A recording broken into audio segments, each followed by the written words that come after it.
ngomongin soal konspirasi nih, katanya di Al-Quran ada konspirasi katanya, Habib. Saya sebenarnya udah berapa kali nih ketemu sama Habib Ja'far. Habib Ja'far selalu, wah ini konten kalian tidak benar ngomongin konspirasi katanya. Tapi Al-Quran ini memang banyak menyimpan rahasia ya, Habib, ternyata ya. Iya, betul. Banyak penemuan-penemuan sains yang ternyata itu udah diprediksi duluan sama Al-Quran. Nah, ketika itu dibentrokkan gitu, sains mengatakan, oh nggak ada rahasia ilahi, memang nggak ada, Tuhan nggak kelihatan. Kita harus percaya yang mana? Percaya sains dong. Percaya sains. Iya. Katanya dunia ini tuh dikelilingi oleh gunung-gunung besar yang bernama Gunung Qaf atau Jabal Qaf. Jabal Qaf. Yang itu terbuat dari batu zamrud hijau katanya. Iya. Yang memisahkan antara dunia manusia dan dunia setan. Pernah dengar nggak, Beb? Lo tau nggak sih ada sebuah area yang dikutuk Nabi Muhammad, tapi sampai sekarang malah dibangun jadi resort mewah. Tahu nggak? Itu dia. Selain yang terkutuk, ada juga yang holy nih. Suci-suci. Ya kan dia. Tapi ini bukan yang mahal-mahal, Beb, karena kalau itu dia pasti tidak paham holy ya.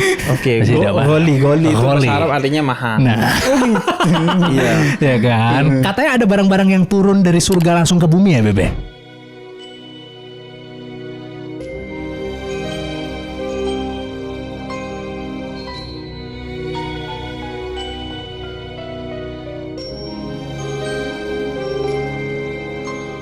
Lu tahu gak sih penemuan-penemuan penting dari orang Islam? Kan? Penemuan-penemuan yang sangat penting, berharga ini ya. Berharga sekali, Son. Produk ya. Iya, apalagi buat Gen Z nih, Son. Soalnya nomor 1 itu adalah kopi, Son. Iya kan. Nah.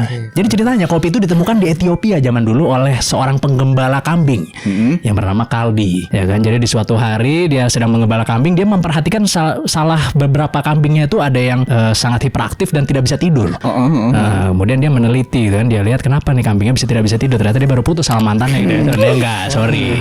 Ternyata dia baru makan buah beri merah waktu itu, Son. Oh iya, ya kan? Buah merah. Akhirnya dia penasaran si Kaldi ini. Diambil buah beri merahnya terus dimakan. Ternyata dia juga jadi hiperaktif dan tidak bisa tidur. Oke. Akhirnya buah ini mulai dipanen dan diberikan kepada para biarawan. Pada saat itu yang dimakan untuk kemudian dipakai untuk doa malam. Sampai akhirnya itu kan abad ke-9 tadi teman-teman. Sampai akhirnya di abad ke-15 itu kopi mulai datang ke negara-negara Arab, ke Yaman terutama ya kan. Rigi tuh. Enggak dong, Yoman beda. Bukan. Yang negara. Kalau Yoman Bob Marley. Nah, kalau Yaman Marley dong. Ini kalau ini kampung kita ini, Bebe kan. Jadi Yaman pada saat itu lagi banyak memakai kopi dengan cara yang seperti yang kita tahu sekarang ini, yaitu di roast dulu, habis itu diseduh. Itu awal mulanya oleh para sufi-sufi tuh. Betul. Dipakainya tuh untuk melakukan doa-doa malam biar nggak tidur. Salah satu penemuan yang penting tuh, Son. Sampai akhirnya di abad ke-17 dia jalan ke Turki ya, kopi ini. Akhirnya orang Eropa baru pada tahu tuh di situ. Betul. Itu Ibnu Hajar bercerita tentang itu, bahwa kopi adalah minuman para kekasih Tuhan yang memberikan cahaya bagi hati dan pikirannya serta mengusir kesepian. Tapi dulu kopi sempat dianggap nggak boleh tuh, Beb. Betul, sempat diharamkan. Homer katanya. Sempat diharamkan, tapi pada akhirnya justru itu minuman para kekasih Tuhan. Artinya dengan minum kopi kan jadi fresh sehingga suntuk hilang. Kemudian dengan minum kopi jadi cahaya bagi pikiran dan hati kita untuk Tuhan. Karena biasanya minum kopi itu dijadikan ritual untuk melek dan akhirnya berdoa, tahajud, mengkaji kita, membaca Al-Quran. Sama dengan yang tadi diceritakan, kalau orang-orang non-muslim menggunakannya juga untuk mendekatkan diri pada Tuhannya. Positif jadinya, makanya minum kopi. Itu Son. Iya, belum masuk. Enggak, tenang aja, Beb, belum. Ini kopi sih. Saya gue pernah dengar pas masuk ke Eropa itu sebelumnya mereka kayak pagi gitu minumnya bir. Iya, pagi minumnya bir awal-awalnya, tapi dengan datangnya kopi ke Eropa sedikit ada perubahan. Beberapa orang mengganti dari tadi minum bir jadi minum kopi tuh. Minum kopi. Kalau gue taunya sih lari minum Homer ya. Lari minum Homer. Iya. Ada tuh. Ini lari apa nih? Lari dari kenyataan apa nih minum Homer? Dia maraton. Jadi kemarin ada yang maraton kemudian pas finish minum Homer dikasih suguhannya. Oh, jadi lo gak relate dengan itu yang relate. Karena saya taunya orang-orang lari yang DCBD yang minum Homer gitu kan, Son, dari kenyataan dan putus cinta begitu, Son. Ya kan, astagfirullah itu ya kan.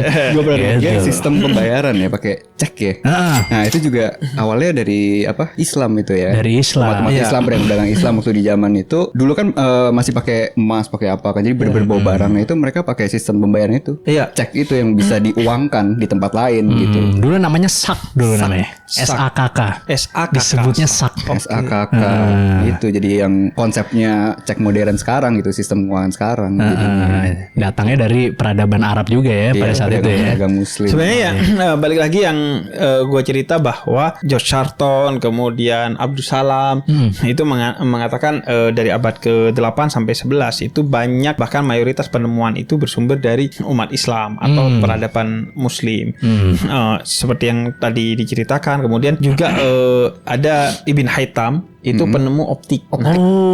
Kacamata ya. Dari sana tuh penemuannya. Kemudian ada Ibnu Sina, penemu banyak obat-obatan. Banyak. Bahkan Ibnu Sina itu disebut-sebut mati dalam umur yang tidak terlampau tua, masih sangat muda, karena tubuhnya dijadikan laboratorium bagi obat-obatnya. Jadi banyak kalau bikin obat nyoba sendiri. Self eksperimen ya. Karena zaman itu belum ada ebel. No, belum ada yang bisa dibayar.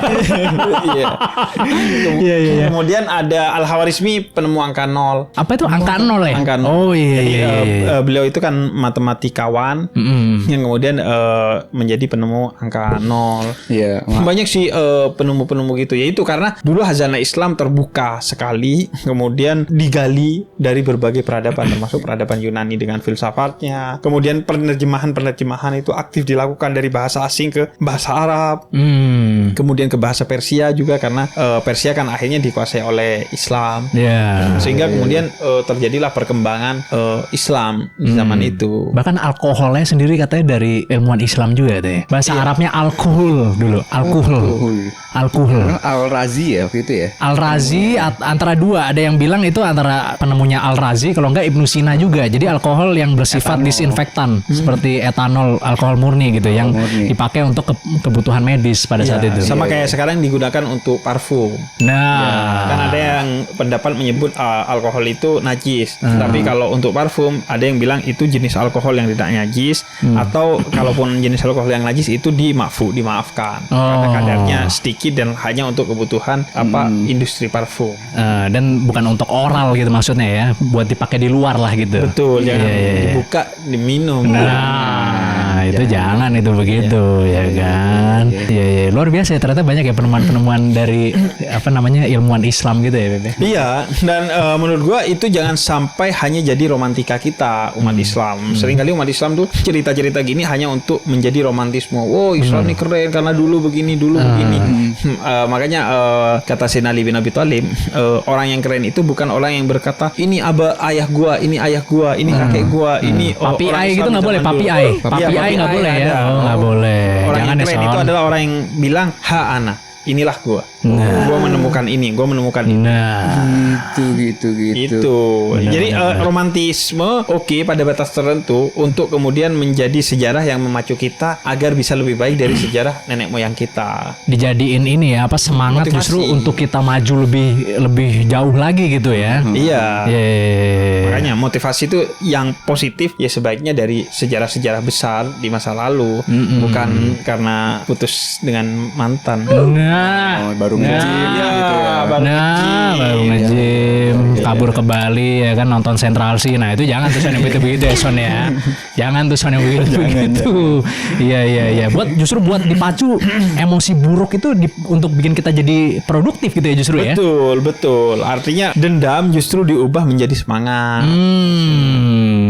Pesimisme diubah menjadi kehati-hatian. Nah, walaupun ya dunia ini hanya fana dan sementara gitu ya Son ya. Betul. Dan semuanya akan berakhir dengan kiamat nantinya Son. Ya kan? Kiamat ya. Lo tau gak sih tanda-tanda kiamat yang udah terjadi sekarang Son?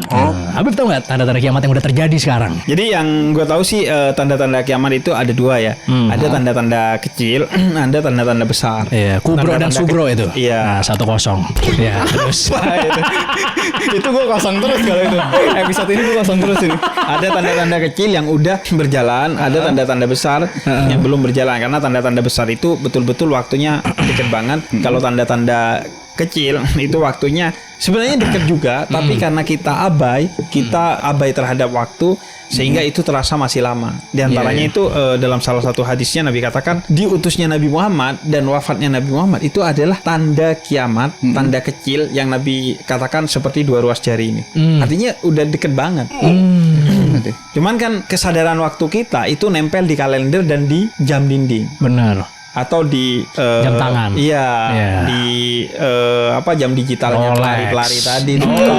Koros ya. Iya. Akhirnya kan ada satu pelari dunia yang akhirnya kan membuka jamnya karena dia tidak mau terganggu dan diarahkan oleh jamnya ini, mengejar waktu di jamnya. Benar. Jadi waktu itu akhirnya pada soal kesadaran. Makanya kalau waktunya itu soal kesadaran, lu akan menyadari waktu ketika lu senang dan ketika lu sedih itu terasa beda. Padahal secara menit kan sama aja. Tapi ketika senang kayak cepet banget, ketika sedih kayak lama banget. Ketika nongkrong kayak cepet banget, ketika nganter ibu kita yang sedang sakit di ambulans itu terasa setiap detiknya terasa. Tapi ketika nongkrong lewat jam-jam begitu aja. Tahu-tahu udah pagi aja gitu ya, Bebe. Jadi konsep waktu itu sebenarnya kalau dalam Islam juga bukan soal detak jam, bukan juga soal bukan juga soal detak jantung. Tapi degup kesadaran. Kalau lu sadar, meskipun waktunya pendek, bisa benar-benar bermanfaat. Benar. Kan yang pertama itu tanda-tanda kiamat yang kita tahu nih, Bebe, yang udah terjadi nih. Yang pertama tuh ada Ka'bah dikelilingi oleh bangunan-bangunan tinggi katanya. Iya. Ya kan? Itu sekarang udah mulai banyak tuh Ka'bah yang dikelilingin bangunan-bangunan tinggi. Bahkan Menara Jam Mekah itu katanya adalah gedung tertinggi keempat di dunia saat ini. Itu ada di dekat sekali dengan Mekah itu. Deket lah. Ya, kita kan? Tiap tawaf di Ka'bah pasti ngelihat jam itu. Nah, ya kan. Ini ada sedikit ayatnya yang harus saya baca nih ya kan. Katanya sih begini, Bib, ya kan. Ini saya baca aja daripada saya salah gitu ya. Hampir saja penduduk Mekah tidak akan mengisi Ka'bah dan ia akan ditinggalkan seperti rumah yang tidak dihuni. Dan kamu melihat para penggembala unta yang miskin bertelanjang kaki berlomba-lomba membangun gedung-gedung tinggi. Itu dari hadis riwayat Muslim tuh tadi. Betul. Jadi orang berlomba-lomba membangun bangunan itu salah satu tanda kecil dari kiamat itu sendiri. Jadi orang berlomba-lomba membangun bangunan. Sekarang kan itu juga terasa sekali ya. Orang itu sering bangun tempat tanpa ruang. Padahal ruang bisa ada tanpa tempat. Maksudnya gimana tuh, Bib? Oke, gini. Ini ruang podcast. Padahal ini bukan tempat podcast. Ya. Iya nggak sih? Ini nggak ada peredam, nggak ada ruangannya, bahkan ini di rooftop, bahkan suara sanyo, kantor kedengaran terus. Ciri khas itu, ciri khas. Iya kan? Tapi karena kalian memiliki kesadaran yang tinggi, ruang ini bisa menghasilkan karya yang bermanfaat buat kalian, buat penonton. Tapi ada orang yang udah bangun tempatnya, tempat podcast, tapi nggak pernah nge-podcast. Nah, malah kosong. Nah, banyak orang berlomba-lomba membangun bangunan, tempat, place, tapi tanpa space, tidak menjadi ruang. Ya. Gokil. Benar. Itu salah satu tanda-tanda kiamat yang sudah terjadi berarti ya? Kayaknya sih ya. Kayaknya ya. Banyak membangun infrastruktur tapi lupa kepada suprastruktur. Mantap, luar biasa ya. Banyak yang membangun sekolah tapi lupa membangun kesejahteraan gurunya. Minat menggurui tinggi, minat jadi guru rendah. Benar.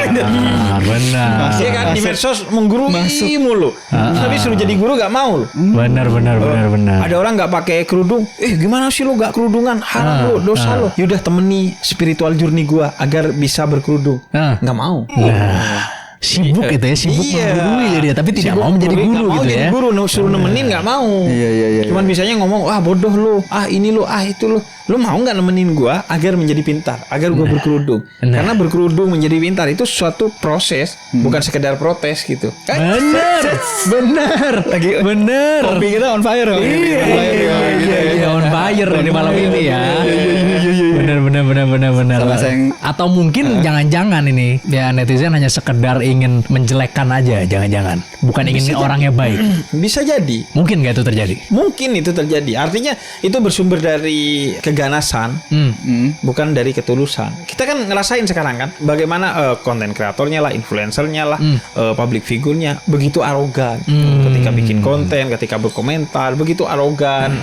Media sosial terasa arogansinya itu, sehingga kemudian nilai-nilainya menjadi minim. Yang lebih terasa adalah arogansinya. Benar. Makanya ambillah kebaikan dari seseorang yang sebelum lu mendengar kata-katanya, lu udah terinspirasi dari perilakunya. Oh, akhirnya Karena seringkali kan nilai nggak sampai karena disampaikan secara arogan. Oh iya. Kayak lu ngasih kopi tapi dilempar gitu. Son kopi, sampai tumpah ke dia. Akhirnya itu sih nggak bisa diminum kalau itu sih. Iya, kalaupun bisa diminum masih sisa-sisanya dia tetap udah nggak gini juga kali. Benar. Iya, mungkin nggak lu minum tapi lu lempar balik kan akhirnya. Makanya hadiah itu satu akar kata dengan hidayah. Nah, kalau ngasih hidayah seperti ngasih hadiah. Indah. Bukan dengan marah-marah. Benar. Jadi akhirnya nilai-nilainya nggak tersampaikan deh Bebe kalau kayak gitu ya. Betul. Walaupun ya akan lebih cepat hilang nilai-nilai filsafat Son. Kalau misalnya kita lihat sekarang ini gitu ya Son ya. Daripada nilai-nilai kebaikan. Kayaknya ya filsafat tuh gak usah dihilangin, kayaknya hilang dengan sendirinya ya. Lo tahu nggak kelas gua filsafat itu pendaftarnya awal-awal semester awal itu ada 30-an. Oh banyak ya. Kemudian di akhir-akhir sisa 11 kayaknya. Dan yang lulus kayaknya cuma 7 deh. Waduh, lama-lama hilang gitu ya Son ya maksudnya. Soalnya dibilangnya kan salah satunya filsafat itu madesu. Tahu masa depan suram. Iya. Masa depan suram. Menurut gue sih bukan masa depan suram ya, cuman masa depannya dirampok oleh orang lain. Karena kan kok bisa? Lu mau bikin negara butuh falsafah negara enggak? Pancasila itu kan disebutnya falsafah negara. Filsafat negara. Kemudian lu bikin logo. Butuh filosofi nggak? Filosofi iya kan? Logo, filosofi logonya dijelasin. Itu yang bikin mahal. Iya. Lu bikin perusahaan pasti ada filosofinya. Benar. Tapi yang bikin itu bukan orang filsafat. Iya orang desain yang bikin ya malahan ya logo apa company profile ya. Iya. Padahal filsafat itu menurut gua dibutuhkan untuk menjaga konsistensi orang, menjaga nilai-nilai luhur. Karena dia berbicara tentang etika, tentang estetika, keindahan. Dan ini menurut gua dia menjawab pertanyaan-pertanyaan dasar yang menurut orang ngapain sih lu bahas itu gitu. Kayak tahu apa itu tahu. Nggak ada use case-nya juga gitu, nggak bikin kita makin produktif juga gitu ya. Padahal itu penting. Oh itu penting ya? Penting. Kayak tahu tuh misalnya ada pengetahuan yang sifatnya bukan rasional tapi empirikal. Basicnya adalah panca indera. Misalnya kalau ada gua ngelihat lampu, oh ini lampu karena gua ngelihat. Ada pengetahuan yang lebih tinggi. Basicnya adalah rasional. Misalnya lu kalau ada bola api lu putar, mata akan menyebut itu tali api. Karena kalau diputar cepat kan kayak tali api. Tapi akal, pengetahuan yang lebih tinggi akan menolak itu. Dia bilang, itu bukan tali api. Itu bola api yang diputar dengan cepat sehingga tampak seperti tali api. Nah, pengetahuan yang tertinggi itu huduri. Jadi kalau di Islam itu ada ainul yakin yang indrawi tadi, melihat, merasa pakai tangan gitu. Kemudian ada ilmu yakin, pakai rasionalitas, ada hakul yakin. Itu dengan misalnya lu pengen tahu kopi, udah lu gak usah bahas, lu gak usah lihat, lu gak usah pegang, langsung lu ambil. Gua tahu kopi sih. Langsung masuk ya. Iya. Gitu. Jadi banyak hal lah, banyak pertanyaan-pertanyaan dasar yang menurut orang ngapain sih lu bahas itu, tapi itu sebenarnya penjaga peradaban, dan semua itu menurut gua ekosistemnya harus dijaga. Sejauh ini yang menjaga itu adalah sekolah-sekolah filsafat. Walaupun menurut gua seru-seruan tentang filsafat itu penting karena seringkali jurusan filsafat dan sekolah filsafat itu diisi oleh orang-orang yang bukan minat filsafat, tapi buangan dari jurusan lain. Karena nilainya gak cukup, tapi dia pengen di kampus itu biar kelihatan. Iya, sering tuh kayak di dia UI, pengen di UGM, di UI, tapi di komunikasinya nggak bisa. Akhirnya di filsafat karena basicnya itu kan soal peminatnya. Semakin sedikit peminatnya, maka nilainya semakin rendah. Nah, peminat filsafat sedikit. Ada yang juga tungguan, nunggu SPMB, UMPTN tahun depan, kuliah dulu di filsafat UI biar tahun depan ambil Makanya banyak orang yang di filsafat itu bukan peminat. Tapi kalau orang peminatnya kayak gue misalnya, betul-betul terbantu sekali oleh filsafat. Kalau lu ngerasa, dakwahnya Habib enak ya, rasional, kemudian cara penyampaiannya renyah gitu ya, gue selalu bilang itu pengaruh dari filsafat mayoritas. Belajar banyak dari filsafat itu makanya bisa jadi seperti ini. Minimal Ya, satu perusahaan ada satu orang filsafat lah. Betul. Yang menjaga nilai-nilainya agar konsisten di nilai awalnya. Kan sering kali kan kayak kita bikin podcast deh. Filosofinya apa nih? Filosofinya mengedukasi. Suatu hari ada brand masuk. Tapi lo gini ya yang membodohi. Orang filsafat yang ngingetin. Ini tidak sesuai tidak sesuai dengan value yang secara filosofis kita tanamkan sedari awal. Cuman karena orang nggak suka dipager-pagerin gitu, makanya dia nggak butuh orang filsafat. Oke, kita balik lagi ke tanda-tanda kiamat tadi. Benar. Filsafat udah kiamat nih. Oh enggak. Salah satunya filsafat hilang katanya tanda-tanda kiamat. Bukan. Ya lanjut. Oke, yang kedua nih, katanya tanah Arab kembali hijau katanya. Iya. Ini saya baca dulu ya ayatnya ya. Hadis itu. Hadis ya, oke. Tidak akan terjadi. Apa dia mah? Oh iya, oh iya benar. Tidak akan terjadi kiamat hingga tanah Arab kembali hijau dan sungai-sungai mengalir di sana. Ini dari HR itu apa tadi? Sorry. Hadis riwayat. Hadis riwayat Muslim. Iya.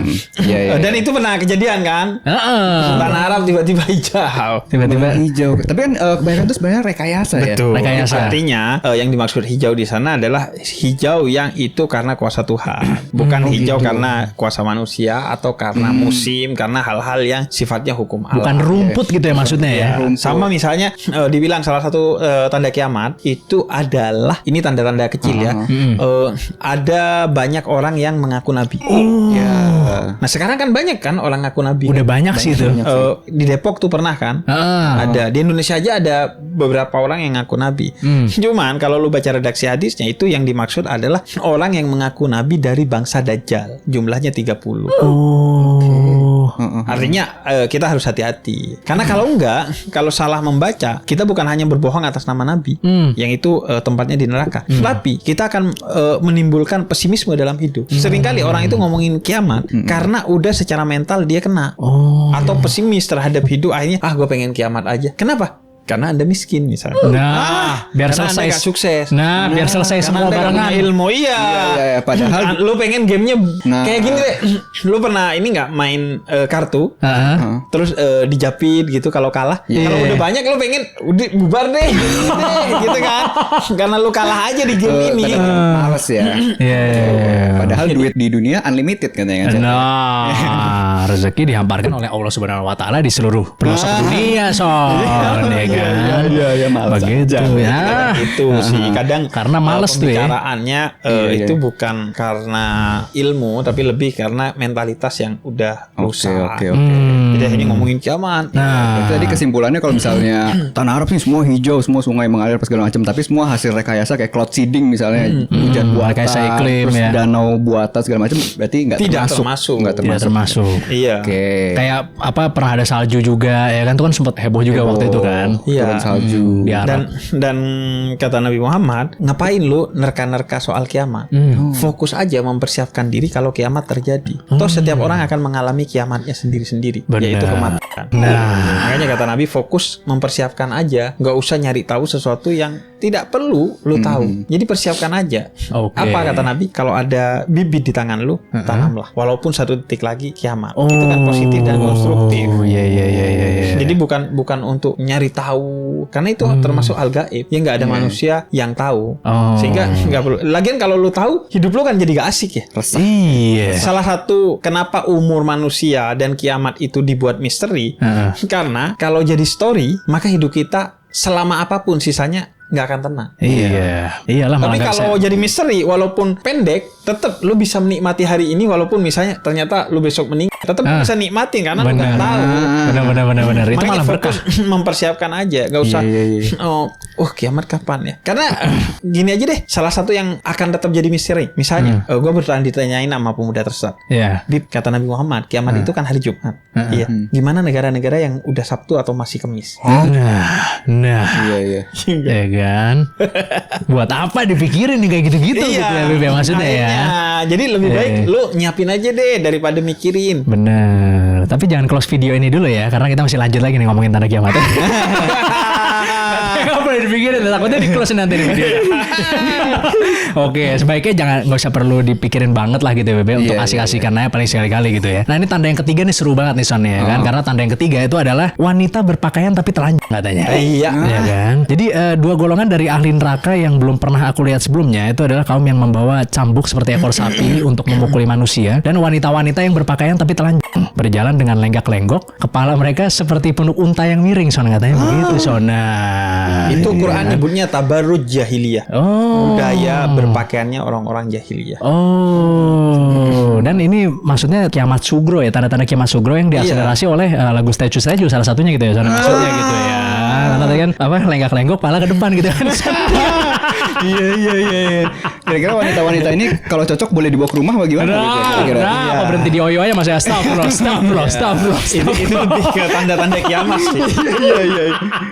Jadi itu maksudnya perempuan yang dia menutup secara fisik tapi membuka secara sikap. Misalnya kepalanya doang yang ditutup tapi bawah kepalanya nggak ditutup, lenggak-lenggok badannya masih kelihatan. Atau kepalanya ditutup, badannya ditutup, terhormat tapi omongannya nggak terhormat, pola pikirnya nggak terhormat, kemudian pola rasanya nggak terhormat, ketemu orang ngomongin orang lain gitu. Jadi tabarruj jahiliyah itu artinya bukan hanya perempuan tapi ya semua laki-laki juga ya. Itu disebutnya teori mubadalah. Artinya ketika Al-Quran atau hadis itu bicara tentang perempuan satu nilai, maka nilai itu juga berarti juga berlaku bagi laki-laki. Teori kesalingan. Yes. Jadi bukan hanya perempuan, laki-laki juga yang udah aneh-aneh gitu. Soalnya kita sempat ngira tadi itu lagi ngomongin tren jedak-jeduk maksud gue gitu loh Son. Ternyata bukan ya Bebe? Gue gak tahu ya. Gue gak tahu, intinya nilainya sih seperti itu. Lu mau kaitin dengan apa itu balik lagi ke penafsiran subjektif setiap orang. Iya benar. Discovery tadi ternyata salah kita Son. Ya, namanya manusia gitu ya, tempatnya salah gitu ya. Karena buktinya kan gue pernah lihat tuh video. Jadi awal kali You Can See itu diperkenalkan, itu banyak orang di Eropa yang jijik dengan itu. Oh gitu ya? Lu pernah lihat nggak videonya? Enggak, gue nggak pernah. Jadi pakaian You Can See itu pertama kali diperkenalkan, banyak orang-orang yang tank top Eropa, ya maksudnya ya? Iya kayak tank top. Pokoknya pakaian-pakaian begitulah ya. Itu apaan sih ini pakaian apaan ini? Karena kan standar indah itu setiap zaman, setiap tempat kan berubah-ubah. Standar cantik dan tampan aja berubah-ubah. Dulu di Persia orang yang hidungnya pesek justru itu simbol kecantikan. Ya? Jadi maksud gue daripada lu cari standar manusia, mending ya lu bersepakat dengan standar Tuhan aja. Iya kan? Karena seni paling sederhana untuk merusak hidup lu adalah mencari validasi manusia. Ya kan. Bahkan dulu zaman Nabi Muhammad aja, maksudnya yang pakai baju sampai panjang sekali aja itu yang ini ya, maksudnya bangsawan ya. Betul. Sampai Nabi Muhammad sendiri bilang pakai di atas mata kaki aja. Iya, tapi itu simbol kesombongan. Dulu bangsawan tuh kalau sombong salah satu bentuknya bajunya dipanjangin sampai di bawah mata kaki. Sayyidina Abu Bakar juga melakukan itu. Tapi kata Sayyidina Abu Bakar, saya melakukannya bukan karena sombong Nabi. Ya udah gak apa-apa. Intinya pakaian itu dalam Islam adalah pertama dia menutup aurat. Kemudian yang kedua dia itu bersih. Karena kata Al-Quran bersihkanlah pakaianmu. Kemudian yang ketiga indah. Nah bukan berarti di Islam pakaiannya sederhana, gak indah, gak modis, enggak. Harus Nabi keren itu juga punya jubah Romawi yang diberi hadiah oleh Kaisar Romawi yang non Muslim. Pesannya adalah tentang toleransi, menerima hadiah dari non Muslim itu boleh. Dan yang kedua adalah lo harus tetap keren. Lo gak boleh pencitraan, tapi citra lo harus bagus. Kalau pencitraan dibuat-buat gak boleh, tapi citra lo harus bagus. Dan diantara citra bagus itu tampak pertama dan awalnya itu dari pakaian kan. Iya. First impression itu ya. Makanya gue kadang suka nanya, kalau lo beli pakaian yang menurut orang keren atau menurut lo dia merangkum siapa diri lo? berarti. Karena gini, Harusnya sih dua-duanya harusnya. Padu padan antara keduanya. enggak, misalnya enggak padu padan nih. Ada tren. Yang keren tuh begini. Lu berpakaian tuh karena pengen dilihat orang atau karena lu nyaman? Atau parfum deh. Lu pakai parfum yang menurut orang enak wanginya atau yang menurut lu? Kalau parfum saya menurut orang enak sih. Sama saya juga. Tapi kita harus suka juga gitu. Jadi saya selalu pasti join dua-duanya. Tapi minimal sampai nggak enak lah gitu. Kayak unisex lah akhirnya kan, nyari yang titik temunya di tengah gitu ya, antara selera orang dan selera lu ya. Nyari equilibriumnya gitu ya. Iya. Dan selera kita gitu, benar. Nyari BEP-nya. Jadi ngomongin bisnis nih ya kan. Jadi gitu. Kalau harus memilih sih lebih ke yang menurut gua bagus.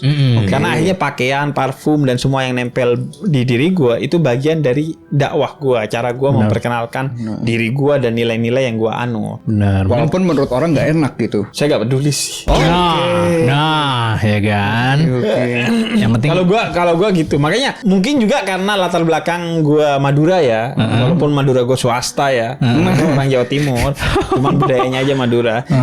Kan emang kayak aneh pakaian lu gitu.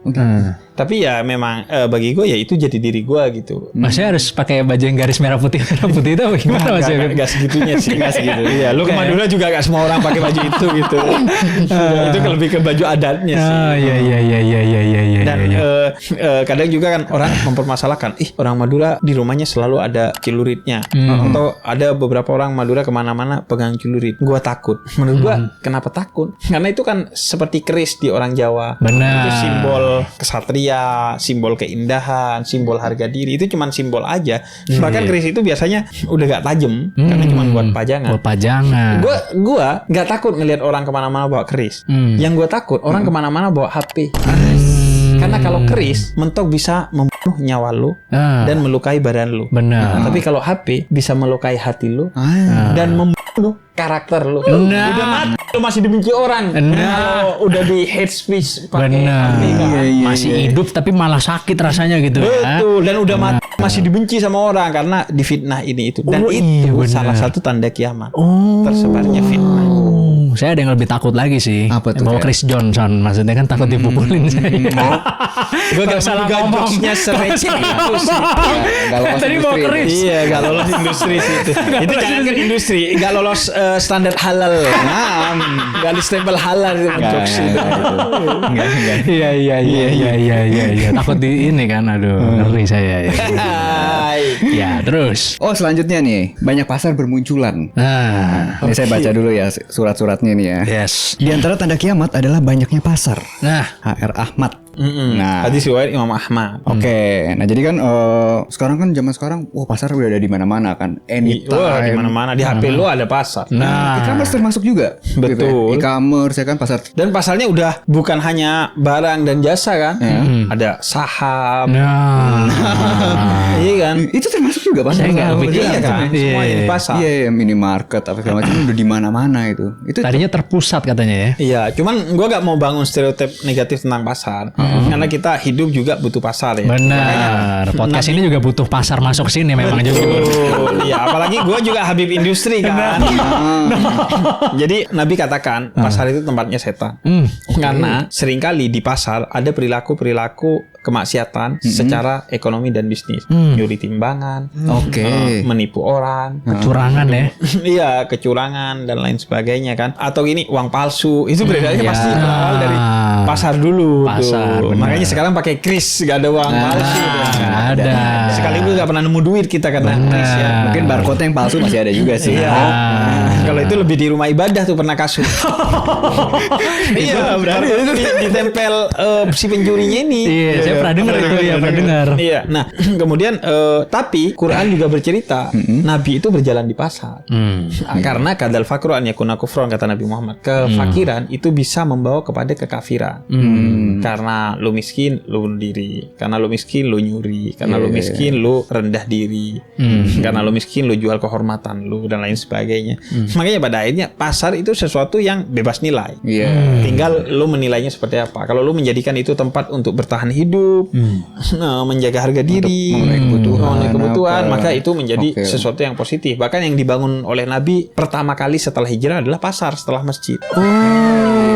Karena Nabi untuk menyaingi pasar yang sudah ada di Madinah pada saat itu yang tidak fair. Berarti ini oknum aja tadi ya. Iya. Nah, pasar-pasar itu maksudnya simbol mungkin adalah tentang banyaknya kemaksiatan berbasis bisnis dan ekonomi. Penipuan. Sekarang kan, iya. Bahkan sekarang kan penipuannya sangat terstruktur, masif dan sistematis kan. Penipuan-penipuan yang gini aja deh, yang simple aja nih, yang lagi hype ngasih banget. ngasih sembako bukan. COD. Gua tuh sekarang udah fix gak mau nerima COD. Oh gitu. Iya. Kenapa? Karena banyak penipuan berbasis COD. Oh iya Lu iya. gak beli barangnya, Oh iya. tapi kita gak tahu. Ini ada COD-an. Kita kan pasti menduga, oh jangan-jangan Orang rumah. emak kita, orang rumah, istri kita gitu. Akhirnya kita bayar, ternyata itu zong. Oh pernah kejadian tuh. Bukan pernah kejadian, banyak oknum yang melakukan itu dan banyak banget korbannya. Maksudnya di Habib Sekarang sendiri pernah SOP kejadian? di rumah gua udah gak ada COD kata gua. Padahal itu awalnya dibuat dengan kemudahan ya. Kita gak mempermasalahkan COD-nya tentu. Iya. Tapi itu awalnya dibuat untuk kemudahan, tapi oknum-oknum yang tidak bertanggung jawab menggunakan itu justru sebagai modus penipuan. Terus yang terakhir yang kelima nih, laki-laki menyerupai wanita, wanita menyerupai laki-laki. Itu paling banyak dibahas gitu ya. Betul. Katanya kan Rasulullah, Dan kata Nabi itu terlaknat. ya Rasulullah melaknat laki-laki yang menyerupai wanita dan wanita yang menyerupai laki-laki. Itu katanya salah satu tanda-tanda kiamat juga. Iya, artinya orang-orang yang sudah tidak stay di karunia Tuhan kepada dia, termasuk mengubah-ubah apa yang telah dikaruniakan Tuhan pada dia. Misalnya udah dikasih hidung begini, diubah lagi, ikut standar operasi. manusia lain. Gue sih gak bilang operasi ya, terserah apapun, pokoknya mengubah-ubah gitu tuh. Ngubah-ngubah lah ya. Lebih baik lu bersyukur gitu. Iya. Hidup tuh tentang jangan lupa bersyukur dan bercukur lah. Bener. Bersyukur jangan lupa tuh, penting tuh. Iya, penting. benar. Biar rapi. Biar rapi. Iya. Temu orang juga enak gitu ya. Iya. Benar. Tapi emang kan kunci kebahagiaan nomor satu emang syukur kan memang. Betul. Hidup Nomor itu kan satu syukur. antara dua. Kalau gak syukur sabar. Kalau lu hoki bersyukur. Kalau lu lagi jatuh Apes. bersabar. Sebenarnya di dua bandul itu aja sih. Simple Cuman itu ya. emang susah penerapannya ya. Iya gitu ya. Jadi kita tetap harus bersyukur dan astagfirullah Anda untuk yang memaklumi itu ya Son ya. Harus hati-hati tuh yang berubah-ubah. Apa kan sekarang udah mulai tuh. Iya. Maklumin ya kan. Iya, pada akhirnya ya menurut gua kalau lu cari standar kepuasan diri lu gak akan pernah puas. Kalau lu bilang akan pernah puas, maka itu hanya kebohongan diri lu pada diri lu sendiri. Lu bisa uji lah omongan ini. Kemudian yang kedua, kalau lu mau cari standar kepuasan orang lain juga nggak ada puasnya. Orang juga beda-beda. Kadang si A bilang oke, si B bilang enggak. Jadi udahlah gak usah pakai standar-standar yang semu. Pakai standar yang Tuhan memang karuniakan kepada lu sebagai diri lu, syukuri dengan eksplorasi diri lu. Karena kata Yadin Rumi, lu itu bukan tetesan di tengah samudra, tapi samudra dalam bentuk tetesan. Kalau lu seumur hidup mengeksplor diri lu, niscaya gak akan selesai. Nah banyak orang kan lupa dengan dirinya, tapi sibuk dengan standar orang lain. Itu banyak banget sih itu jujur. Cari validasi orang. Itu bahkan ada istilah tersendiri untuk itu. Apa tuh? Tolol. Emang enak lu ditololin.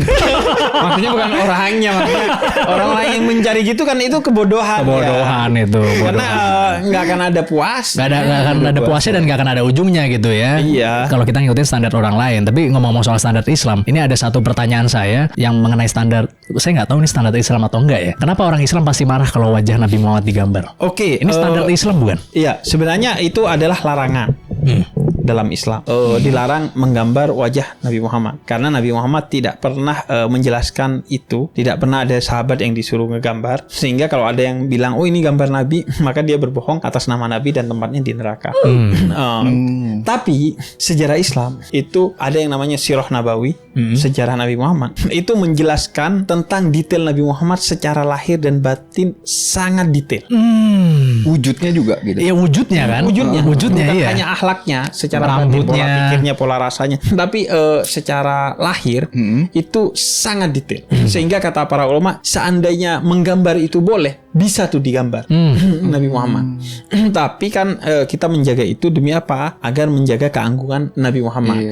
Karena kalau enggak nanti setiap orang bikin versinya sendiri sesuai dengan kecenderungannya sendiri-sendiri, dengan klaimnya sendiri-sendiri. Oh, menurut gua begini, menurut gua begitu, menurut gua begitu. Akhirnya itu menimbulkan perpecahan di antara bangsa umat Islam di Nigeria. Nabi Muhammadnya dibuat seperti ini dan lain sebagainya. Dan menurut gua tidak ada relevansi dan signifikansinya. Karena yang perlu diikuti dari Nabi Muhammad adalah sesuatu yang bisa diikuti. Yaitu pola pikirnya, pola rasanya, akhlaknya, mindsetnya, dan lain sebagainya. Kalau fisiknya kan nggak bisa diapa-apain. Takutnya dikultuskan juga ya maksudnya Akhirnya ya. juga menghindari pengkultusan. Pengkultusan seperti yang pernah terjadi sebelumnya. Takutnya akhirnya Di mana kira-kira? Sebelumnya. Kira-kira di mana terjadinya? Iya. Gue gak nyebut. Iya. Tapi paling tidak. Dan sebelumnya itu tidak merujuk kepada satu agama. Tapi satu sekte. Ada satu sekte di dua tempat itu dijelaskan oleh Imam Ghazali yang dia triteis, menyembah tiga Tuhan. Di kultur bukan familiar satu. Familiar. Bukan, Iya. itu Trinitas. Oh, itu beda. Trinitas. Oh, beda. Ada dua juga tadi. Iya. Terus jadi akhirnya untuk menghindarkan pengkultusan, maka tapi untuk sebagai teladan, maka dijelaskan, oh rambutnya begini, cara berpakaiannya begini, itu untuk juga jadi teladan bagi kita. Akhirnya teladannya dapat, tapi pengkultusannya enggak. Keagungannya dapat, tapi juga sebagai manusia juga kita bisa mengetahuinya karena penjelasan yang lengkap. Itu disebutnya syama'il, penjelasan tentang lahir dan batinnya Nabi Muhammad. Kalau dalail itu penjelasan tentang kemujizatannya Nabi Muhammad. Tapi ketika misalnya Habib Ja'far ngelihat ada orang menggambar Nabi Muhammad, itu Habib Ja'far akan marah nggak? Kalau iya kenapa? Kalau enggak kenapa? Marah sih enggak, karena Nabi Muhammad tidak pernah marah kalau dirinya dihina. Nabi Muhammad itu marah kalau ada umat Islam yang menghinakan agamanya dengan mengkhianati nilai-nilai Islam itu sendiri. Ketika ada orang Badui masuk ke masjidnya Nabi, kemudian kencing di masjidnya Nabi gak marah. Kata Nabi, bersihkan aja. Ketika sahabat itu marah ke orang Badui itu, justru Nabi marah. Kata Nabi, enggak gitu, jangan marah. La taghdab lakal jannah. Jangan marah maka kamu akan masuk surga. Justru Nabi itu mengajarin ke kita bahwa yang bisa menghina Nabi Muhammad itu bukan orang lain, tapi orang yang mengaku umatnya Nabi Muhammad tapi bertindak yang bertentangan atau tidak sesuai dengan nilai-nilai yang diajarkan Nabi Muhammad. Tapi kalau orang lain dia mau bakar kita, itu seperti gaharu. Gaharu itu kalau dibakar yang keluar adalah wanginya. Semakin orang hina agama kita, Nabi kita, yang muncul justru adalah kewangian kita, kemuliaan kita, dan kehinaan serta kebusukan penghinanya. Karena yang menghina, kayak lu menghina kopi misalnya, kopi ini gak enak, pasti lu diketawain sama orang. Karena nyatanya kopi enak. Wah, emas itu jelek, diketawain lu sama orang. Lu bilang, oh Nabi Muhammad jelek, lu diketawain. Karena banyak non muslim yang menempatkan Nabi Muhammad sebagai manusia paling berpengaruh, manusia paling indah. Sebagaimana kita juga menyebut Nabi Isa sebagai manusia yang indah. Kita gak mau menghina. Tapi kadang-kadang kalau misalnya kita cinta sama seseorang, nah itu pasti bahagia dalam hidupnya Muhammad. Gini jogetnya gini sekarang. Iya. Kan kalau misalnya kita cinta, misalnya kan biasanya contoh kita cinta sama pasangan kita gitu. Kalau dihina kan kita pasti, apa maksud Anda? Langsung marah kita pasti. Tergantung sih. Oh gitu ya? Iya, ada tergantung. Itu kan sikap kita kepada orang lain ketika kita dihina. Apakah kita akan marah atau kita akan melakukan tindakan-tindakan yang lebih oke. Misalnya, tentu ini tidak mudah ya. Dan gue belum berada di fase itu. Tapi idealnya ketika dihina, yang pertama kita lakukan adalah refleksi. Apakah hinaannya itu kritik? Jangan-jangan memang benar sehingga jadi introspeksi bagi kita. Oke. Kalau ternyata enggak, ya udah maafin agar itu jadi pahala bagi kita dan tidak jadi dosa bagi orang lain. Itu kalau ke diri sendiri maksudnya kan, Beb? Iya, makanya ketika cicitnya Nabi Muhammad, Sayyidina Muhammadil Bagir itu dihina, kemudian beliau katakan, jika hinaanmu benar, semoga Allah mengampuni aku. Jika hinaanmu salah, semoga Allah mengampuni kamu. kelar. Itu termasuk kepada orang yang dicintai juga Habib rasa harusnya seperti itu ya. Iya justru. Yang dilakukan ya. Itu ekspresi pecinta. Oh gitu marah ya? itu bukan ekspresi pecinta. Ekspresi apa Cinta tuh? dan marah tuh kan dua hal yang bertentangan. Bertentangan ya. Iya, senyawanya itu tidak ketemu tuh. Walau kadang berdekatan ya. Betul. Bertentangan tapi berdekatan maksudnya kadang-kadang. Betul. Tapi kadang emang kita gak rasional kok dalam hal itu. Misalnya gue kasih contoh. Ketika rumah lu dibakar, itu yang lu lakukan madamin apinya dulu atau ngejar orangnya. Ini ada orang ngelempar batu api ke rumah lu, dar. Yang lu lakukan adalah nyingkirin apinya dulu atau ngejar orang. Nah itu beda-beda tuh tiap orang jawabannya tuh. Ada yang ngejar, ada yang madamin dulu. Kalau ngejar sih aneh sih menurut gua. Karena kalau ngejar kan akhirnya rumah lu kebakaran. Iya sih benar Kalau sih. gua kan ya udah gua singkirin apinya, baru gua kejar orangnya. Pasti sih. Iya. Tapi seringkali ketika yang dilempar itu api kata-kata ke hati kita, yang kita lakukan adalah ngejar orangnya dengan menghina orangnya dulu, nggak memadamkan. Akhirnya hinaan itu jadi dosa bagi kita, jadi destruktif, menghancurkan kita dan menghancurkan orang lain gitu. Tentu itu lagi-lagi itu kata-kata yang indah, tapi untuk dilakukan tidak mudah. Susah diterapkan. Tapi paling nggak kan kita punya standing di sana dalam berkata dulu, sambil belajar untuk menyikapinya juga begitu. Standing point kita dalam bersikap juga begitu. Karena kesabaran di dalam hidup itu tidak mudah ya. Apalagi kan Habib Jafar kan salah satu juga yang selalu mendorong tentang toleransi. Itu kan butuh kesabaran yang sangat tinggi sekali sebenarnya gitu ya Son, ya. Betul. Dan gue selalu bilang gini, kalau lu bakar gereja, yang hangus itu iman lu. Gereja mah tinggal dibangun lagi. Oh iya benar. Kalau lu hancurkan masjid, itu yang hancur sebenarnya agama lu. Masjid mah tinggal dibangun lagi. Emang bisa cepat gitu tinggal dibangun lagi kalau tadi. Bisa sih, bisa. Izin-izinnya. Kalau masjid cepet. Kalau gereja saya kurang tahu ya. Saya nggak pernah bangun gereja. Oh iya benar. Iya, katanya sih lama tapi. Nah, ya kan. Tapi Abi pernah dengar nggak ada sebuah quote yang mengatakan if you tolerate everything you stand for nothing. Kalau misalnya kita mentoleransi segala hal, kita akhirnya menjadi orang yang tidak punya prinsip. Ada kata-kata seperti itu.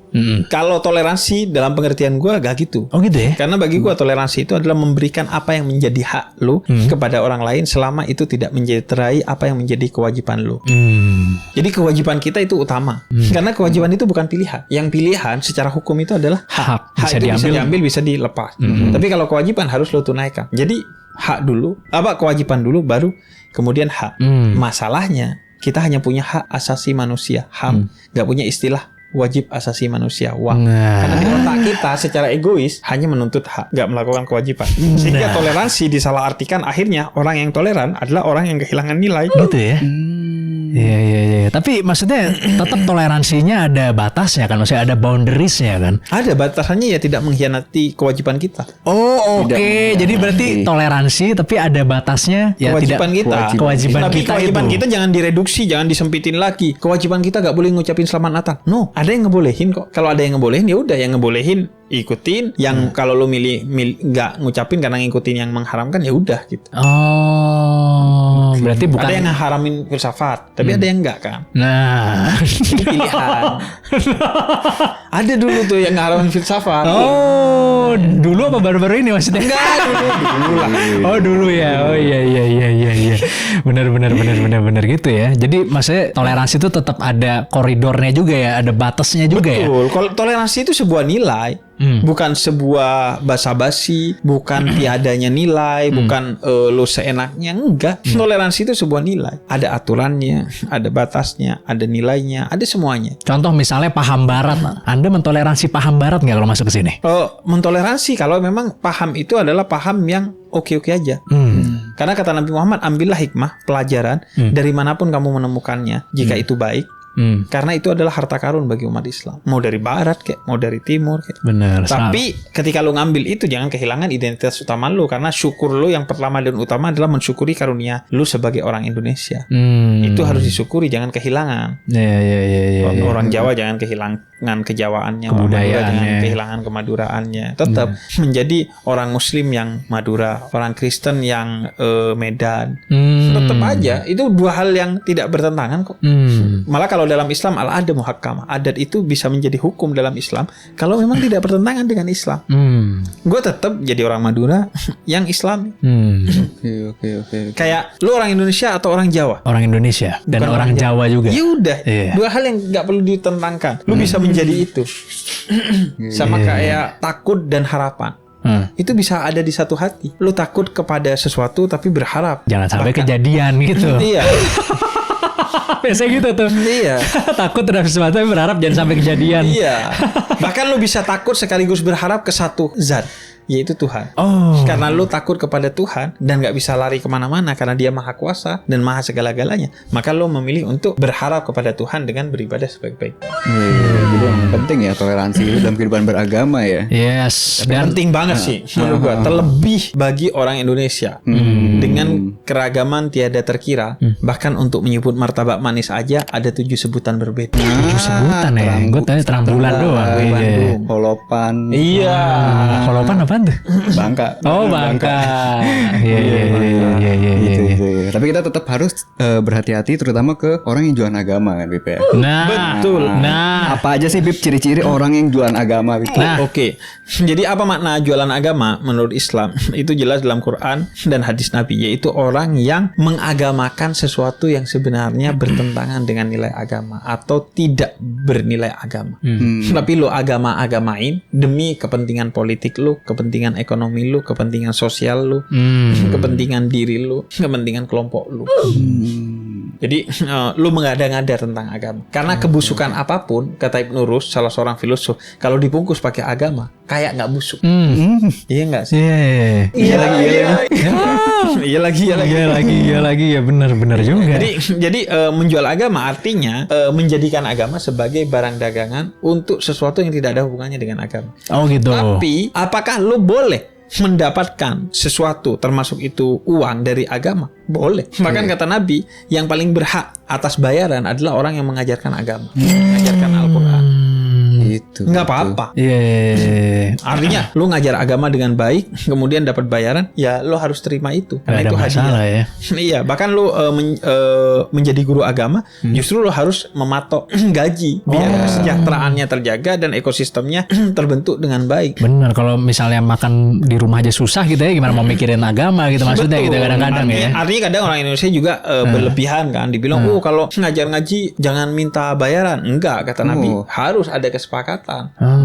Dan yang lo beli bukan ilmunya, tapi waktunya dia. Jangan merasa udah gue bayar lo ilmunya sehingga gue gak menghormatin lo sebagai guru gue. No, yang lo beli itu waktu dia yang seharusnya buat kerja, akhirnya buat ngajarin lo gitu. Dan emang aneh sih kalau bayar guru ngaji perhitungan, tapi bayar guru anjing mahal banget. Nah, itu dia. Sakit tubuh ke dokter mau bayar mahal, sakit hati ke Habib nggak mau bayar. Nah, ya kan? Iya kan? Iya. Dan bayarannya juga kan maksudnya tidak yang mahal banget gitu maksudnya kan kalau untuk guru ngaji misalnya. Iyalah, dan itu kembali ke diri kita. Bagaimana kita menghormati diri kita sendiri sebenarnya. Tapi di mana batas-batasnya Beb kita boleh maksudnya mengkapitalisasi agama ini, mungkin kata-kata saya salah kali ya. Mengkapitalisasi agama itu batas-batasnya di mana-mana aja. Batas-batasnya bagi gua adalah pertama selama itu fair, tidak berlebihan. Maksudnya lo ngajarnya segimana tapi mintanya segimana gitu. Jadi adil itu. Kemudian yang kedua, tidak menjadikan agama sebagai barang dagangan, tidak menggadaikan agama untuk kepentingan kita. Kemudian yang ketiga, tidak menjadikan utamanya agama itu sebagai jualan, tapi utamanya untuk dedikasi kita kepada Tuhan. Kalau dapat hadiah dari sana yaitu nomor sekian, bukan utamanya untuk itu. Karena kata Al-Quran, la tarfa'u aswatakum fawqa sautin nabi. Jangan kamu mengangkat suara kamu lebih dari Nabi Muhammad. Artinya jangan kamu mengangkat apapun melebihi Nabi Muhammad. Nomor satu itu Nabi Muhammad dan Allah. Yang lainnya soal duit dan lain sebagainya itu nomor kesekian. Gitu. Nah, batasan-batasannya gua rasa adalah pada akhirnya kalau asli orang yang ngerti agama, dia tahu batasnya. Oh gitu ya. Masalah ini adalah ada orang yang bukan santri, nggak ngerti agama, tapi sok tahu tentang agama dan akhirnya nggak tahu batas sehingga kemudian agamanya tergadaikan. Karena itu ada riwayat seorang sahabat yang ngobatin orang yang sakit pakai suratul Fatihah. yang sekarang jadi ru'yah. Oh iya Nah itu iya. minta bayaran 1 ekor kambing untuk dimakan karena lapar mereka dengan rombongannya. Kata Nabi gak apa-apa. Justru kata Nabi sambil bercanda, Nabi bilang, lah jatah saya mana, kan yang ngajarin Al-Fatihah saya. Untuk menunjukkan bahwa itu sesuatu yang diperbolehkan. Makanya kalau maharnya seorang laki-laki kepada perempuan itu hafalan Al-Quran, itu boleh. Karena dengan hafalan Al-Quran itu bisa diajarkan kepada istrinya, dan istrinya dengan hafalan Al-Quran itu bisa ngajar ke orang lain dan mendapatkan uang penghidupan. Oh iya. Dari situ maksudnya bisa bikin pendapatan gitu loh. Betul, secara ekonomi. Jadi nggak mesti duit atau emas, seperangkat alat sholat. Nanti di-share dikasih ke pasangannya nanti ya. Nah, itu. Jadi kadang orang atas nama, kan harus ikhlas. Guru agama jadi nggak ada harganya. Kesejahteraannya nggak dipikirin. Itu problematik juga. Kayak kita ya, kalau tersangkut hukum dunia, mau bayar mahal untuk pengacara di pengadilan. Tapi kalau terkait hukum agama yang kaitannya dengan akhirat kita yang jauh lebih penting dari dunia kita nggak mau bayar mahal, bahkan nggak mau bayar. Padahal hukum agama, hukum akhirat jauh lebih penting dari hukum negara atau hukum dunia. Tapi kan kalau bayar pengacara, ratusan juta. Mahal miliaran. Tapi giliran orang yang ngurusi hukum agama nggak dihargain. Dan lagi-lagi gue bilang, kalau lo asli guru agama, duit itu gak kira kemana-mana, lo kok pasti balik ke bangun pesantren, bantu orang. At least Gue kan keliling tuh ketemu kiai-kiai besar. Itu ya rumahnya gitu-gitu aja. Yang beneran ya, itu ya, dia dapat pendapatan ya ke pesantren, ke sini, ke situ untuk misi-misi filantropi, misi-misi donasi. Iya, misi-misi toleransi gitu. Kayak gue menyebut diri gue Habib Industri. Kenapa? Karena kalau jadi Habib donasi repot. Ini program untuk toleransi, untuk dakwah, nunggu donasi. Dalam tanda petik ngemis-ngemis ke orang. Belum lagi donatur suka ngatur. Jadi yang penting gue Habib Industri, gue dapat dari brand, entah itu endorse, entah itu tap in dan lain sebagainya, dan duitnya menjadi hak gue, dan hak gue itu gue gunakan untuk tidak didonasikan. Iya, untuk dakwah. Tidak donasi. Enggak, maksudnya jadi gue ketika mau berdakwah tuh, jadi kan gini, kita jangan naif ya bahwa dakwah itu pasti butuh logistik. Yes, betul. Tim apa segala macam ya. Pilihan lo adalah 2, donasi atau industri. Gue memilih untuk industri agar kapan aja gue mau bikin, gue bisa, dan tidak diatur-atur. Kemudian ya gue bisa terus mengembangkan dakwah ini sebaik-baiknya. Makanya gue gak ada masalah menyebut diri gue Habib Industri. Jadi ridersnya Habib apa nih, Beb? Ridersnya saya. Apa ridersnya, Beb? Nanti saya fotoin. Bercanda tuh. Biar tahu bahwa kita itu musisi. Bukan pencari kesempatan. Nah itu dia gitu ya. Maksudnya seenggak-enggaknya gitu ya. Kalau buat guru ngaji ya jangan sampai dia susah makan lah maksudnya. Saya pikirnya gitu. Dan biasanya kalau gue ya, riders gue tuh didengerin.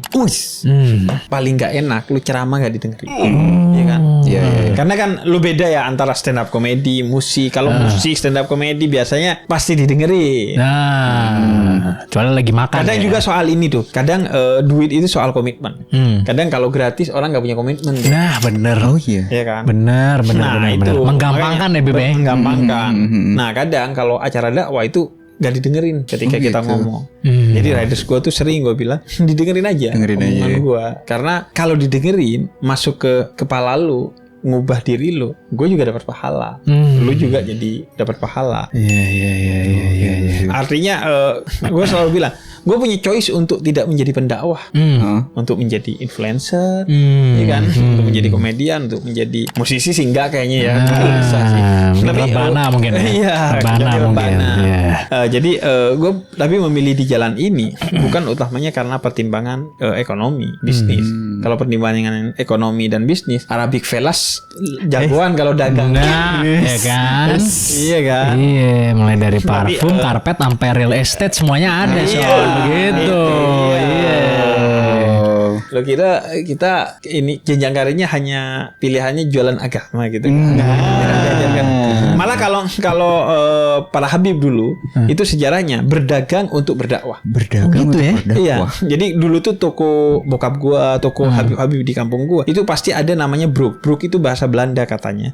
Itu tempat duduk di depan toko. Jadi lu beli itu cuman sekedar untuk menghidupi, kita menjual sekedar untuk menghidupi kebutuhan ekonomi kita dan keluarga. Tapi intinya ngobrol. Oh, masnya nggak ngobrol cari itu uang ya? dakwah. Iya, nah di obrolannya kayak tukang cukur. Tukang cukur tuh kan seringkali ngobrol. lebih banyak omongannya daripada ngeguntingnya kan. Iya.